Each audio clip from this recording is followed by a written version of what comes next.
Se recrudecen cada vez más las tensiones entre China y Estados Unidos a raíz del viaje de la presidenta de la Cámara de Representantes del país norteamericano, Nancy Pelosi, a Taiwán. Un recorrido que se hizo pese a las advertencias chinas y que ha provocado la fuerte ira del gigante asiático.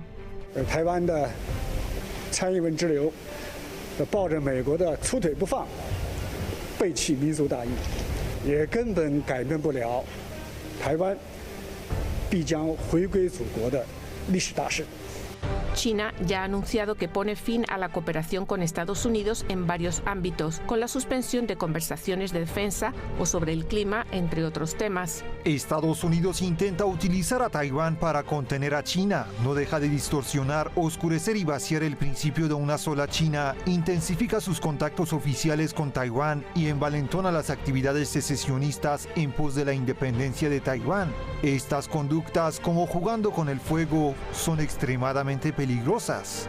La polémica visita de Pelosi también añade un punto de tensión más a la batalla comercial que Washington y Pekín libran desde años. La mayoría de los expertos considera que el inicio de las hostilidades diplomáticas tendrá serias consecuencias sobre la economía global y en especial para la de los mismos Estados Unidos, ya que se encuentra en la primera posición de la lista de los principales clientes de China.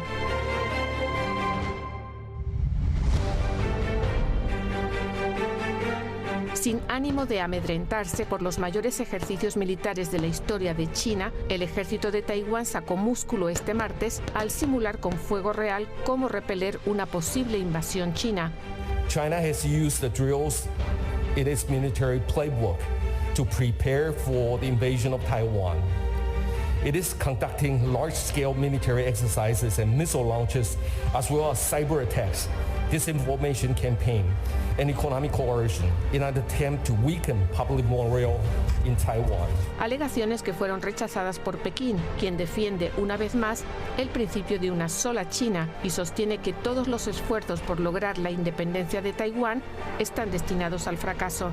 对于美方侵犯中国主权、干涉中国内政的严重挑衅行径，只要美方做一次，中方就必定坚决斗争一次，绝不允许中国主权和领土完整受到肆意践踏和破坏。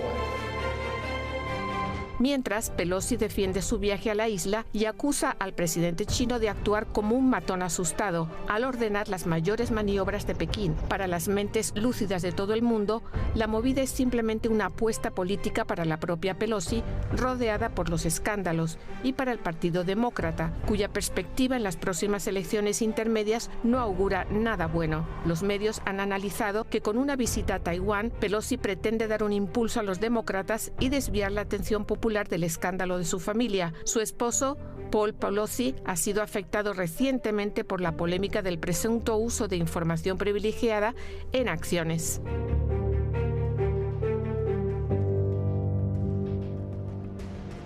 Allí el panorama. Vamos a ver en qué devengan de aquí en más toda esta nueva escalada de tensiones. Gracias al equipo de redacción y producción por este material. Vamos a presentar de inmediato a nuestros analistas para la jornada.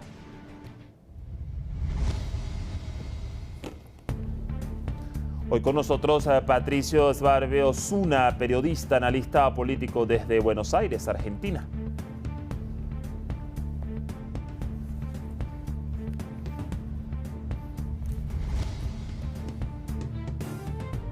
También nos va a acompañar Jorge Luis Santa Cruz, periodista, analista internacional, con diplomado en bioética desde Ciudad de México.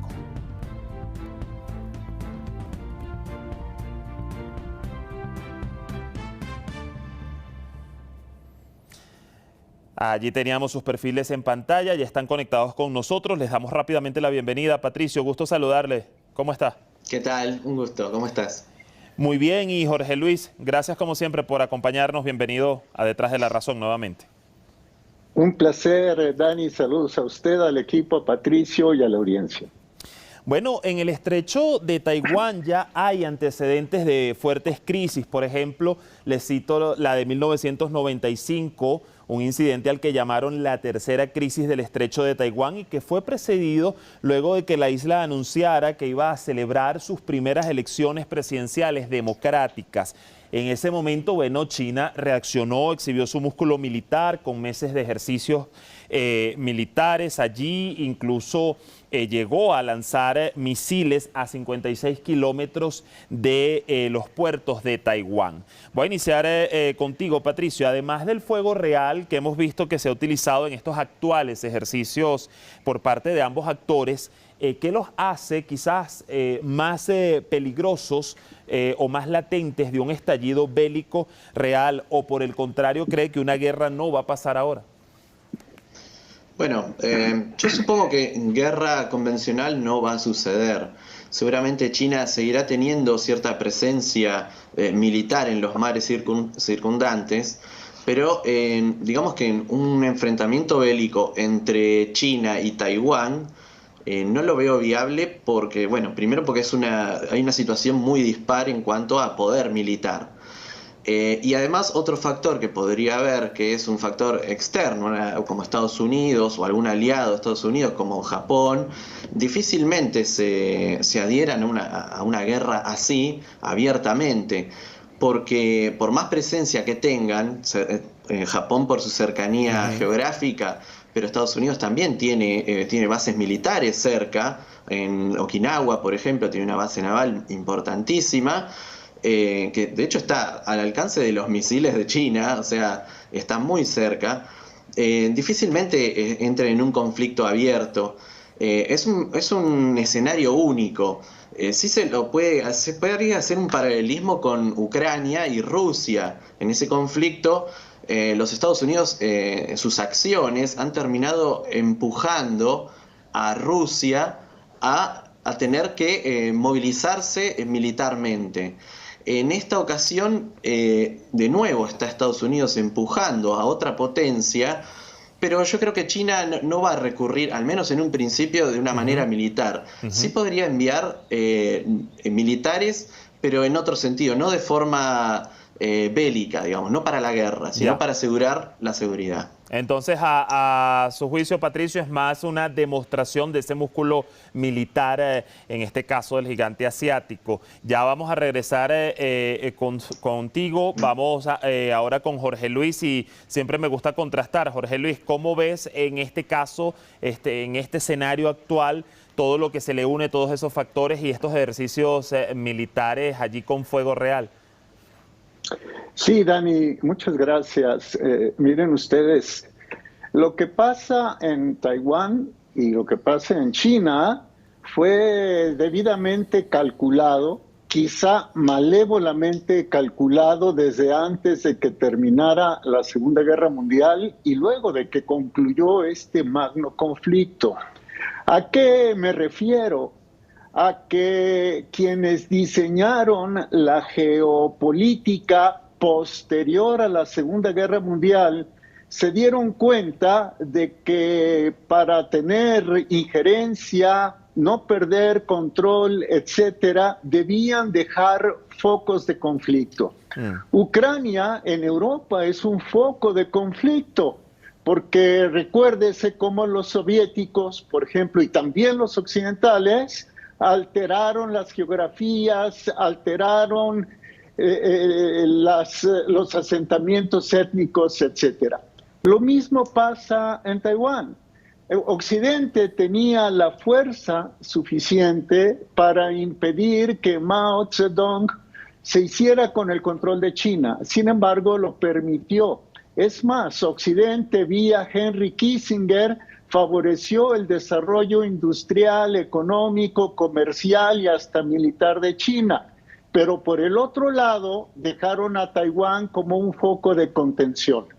Coincido con Patricio, difícilmente habrá una guerra. El único riesgo que un servidor ve es que haya un error que pueda producir una escalada. Pero fuera de eso, la situación va para mucho más largo. A ver, Patricio, desde la perspectiva de la presidenta de la Cámara de Representantes de Estados Unidos, Nancy Pelosi, bueno, este viaje ha ido bien hasta el momento, más allá de lo que ha generado, de la tensión. Pero si esta resulta ser, digamos, la última misión en el extranjero de Pelosi como funcionaria, como presidenta de la Cámara, ¿le habrá valido el riesgo? Es decir, ¿podría hacer ganar a los demócratas ante las próximas elecciones de medio término en el mes de noviembre? Que incluso para muchos, según estadísticas y análisis, estarían a punto de perderlas, y esto sin contar pues los escándalos de su esposo, el esposo de Nancy Pelosi, y de que quizás esta situación desviaría un poco el foco sobre ese hecho con su marido, ¿no? Sí, hay varias cuestiones, ¿no? Es como la geopolítica es muy abundante en fichas en el tablero, ¿no? Están las cuestiones nacionales y las cuestiones internacionales. Desde la perspectiva nacional, a Nancy Pelosi le conviene siempre tener un enemigo. Digamos, el enemigo externo siempre genera votos, según su perspectiva. Ahora bien, el tema también es imponer una agenda a China. Por un lado, sí, están las elecciones y es probablemente lo más inmediato a lo que están pensando en el Partido Demócrata. Porque hay que recordar que Obama, por ejemplo, abogaba, cuando era presidente hace unos 6, 7 años, abogaba por una China, una única China, y esa única era la República Popular de China. Es decir, no había discusión a eso. O sea, hubiese sido impensado que Pelosi, bajo la administración de Obama, el mismo partido, mismo gobierno, hubiese hecho este viaje. Ahora están buscando claramente votos por la inmediación de las elecciones. También intenta mantener al margen la expansión china, la expansión geopolítica, la influencia económica, pero no se puede, bueno, es una cuestión para desestabilizar, pero no puede intentar frenar a China con un solo movimiento así. No lo está buscando. Es más, yo creo que hasta ni les interesa en lo inmediato cuál va a ser el resultado con Taiwán. Es un tema que para mí está muy estudiado por ellos, buscar ese enemigo, ese agresor externo, y además encontrar una cuestión, una acción enérgica de China para justificar a ese enemigo. Es llevarlo hacia una acción. China nunca ha dejado de tener pretensiones sobre Taiwán, que siempre dijo que es su propia provincia, no es una provincia separatista. Lo que hace Estados Unidos ahora es ir en contra de 50 años de diplomacia y uno de los pilares de entendimiento entre Estados Unidos y China. Hablando precisamente de eso, no ha sido un secreto desde que llegó al poder en el año 2012, el presidente chino Xi Jinping pues ha dejado claro que la unificación con Taiwán es una de sus prioridades en su agenda política. Pero, a ver, Jorge Luis, llegado ese momento, si China decidiera llevar a cabo esa unificación, ¿cree que la visita de Nancy Pelosi, aun cuando bien sabemos que desafió ese principio de una sola China, de Pekín, justificaría una real guerra o digamos un conflicto bélico a toda costa, tomando además en cuenta el inestable panorama global que se está viviendo en este momento? Dani, descarto ese escenario. Apenas el 1 de agosto, hace 10 días, se inauguró la cumbre del Tratado de No Proliferación Nuclear en Nueva York. Y allí el presidente de Rusia, Vladimir Putin, dijo que una guerra nuclear nadie la ganaría. Es decir, una guerra nuclear significaría que la perdieran todos. Claro. Entonces, estamos hablando de que China es una potencia nuclear, de que Estados Unidos es una potencia nuclear, de que Rusia es una potencia nuclear. Entonces, es poco probable, salvo un error humano, poco probable que las potencias nucleares se enfrenten entre sí, aún y que haya motivos como los de Taiwán. Ahora, así como le beneficia a Pelosi en lo inmediato este asunto, déjenme decirles que su servidor piensa que también le beneficia a Xi Jinping, el presidente de China. ¿Por qué? Porque legitima su discurso y además legitima su programa de acción, el cual prevé que el Ejército Popular de Liberación de China No estoy de acuerdo en muchos términos ideológicos chinos, pero es lo que dice Xi, que el Ejército Popular de Liberación se convierte en la primera potencia militar del mundo, pero en el 2050, o sea, dentro de 28 años. China lleva sus tiempos, Estados Unidos lleva los suyos. Claro. Entonces, definitivamente no veo un escenario bélico en Taiwán. Ahora, en otras aristas, Patricio, si la intención de estos simulacros militares es más bien una demostración de fuerza, no por parte de China sobre todo, ¿qué otra represalia podría esperarse de aquí en más? A ver, Pelosi y miembros de su familia ya fueron de hecho sancionados por China, pero ¿qué hay con el tema comercial? Y esto lo pregunto tomando en cuenta que, por ejemplo, para el año 2020 Estados Unidos registró como el principal cliente comercial de China, mientras que el gigante asiático pues se ubicaba como el tercero para Washington. ¿Crees que aplicará China en este sentido la fuerza coercitiva económica o no conviene en comparación al escenario del 2018? Bueno, ese escenario, bueno, fue todo un tema. Hay que ver, cada vez que cambia una administración, Estados Unidos da cierto volantazo en cuanto a sus relaciones exteriores. En el 2018, por ejemplo, estaba Donald Trump con un claro discurso anti-China, ¿no? Repatriando empresas estadounidenses, y bueno, hubo ciertos chispazos desde lo económico. Ahora bien, yo creo que los demócratas, si bien tienen otro pensamiento en cuanto a China, se acercan las elecciones y eso los ha hecho hacer ciertas movidas momentáneas. Yo creo que no van a cambiar el discurso, pero sí van a empezar a intentar desestabilizar a China, porque, bueno, es inminente el crecimiento, es imparable, y por cierto, tienen muchos tratados económicos con países alrededor de China para contenerlo, ¿no? No solo quieren contenerlo económicamente, sino militarmente. Hay un anillo de bases militares alrededor de China, bases militares estadounidenses, por supuesto. Sucede también que los demócratas nunca han tenido nunca en los últimos años, ¿no? Han tenido una retórica tan anti-China. Por eso es una sorpresa quizás.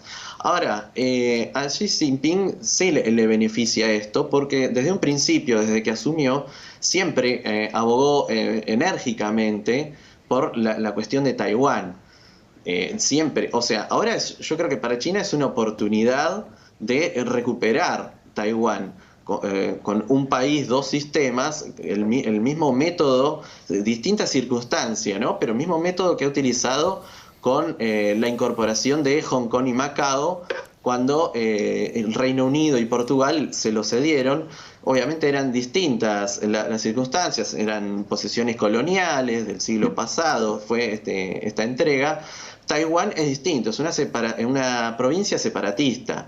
Para China es una provincia más como cualquiera otra, solo que tiene ese ejército, ese autogobierno, el cual no acepta. Pero la constitución china dice que Taiwán es una provincia más. Sí, así es. A ver, Jorge Luis, en esta misma arista que mezcla lo económico a estas alturas, bueno, tras la visita de Pelosi y luego de que el pasado 23 de mayo, durante una gira por Asia, el presidente Joe Biden anunciara una nueva asociación económica Asia-Pacífico y un nuevo plan comercial con la isla de Taiwán.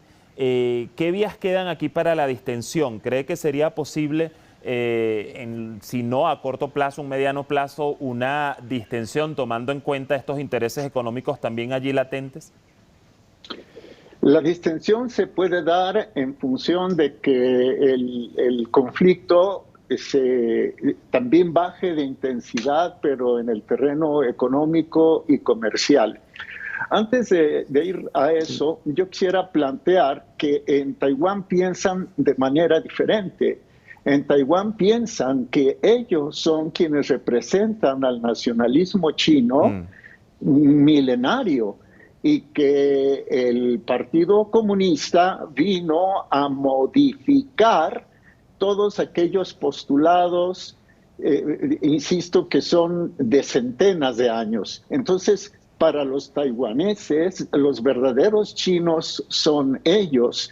Y no me sorprendería que en un momento álgido pudieran proponer algo que hizo Rusia en Europa, es decir, promover una consulta en la península de Crimea. Cierro el paréntesis y ahora me voy a la cuestión de la distensión.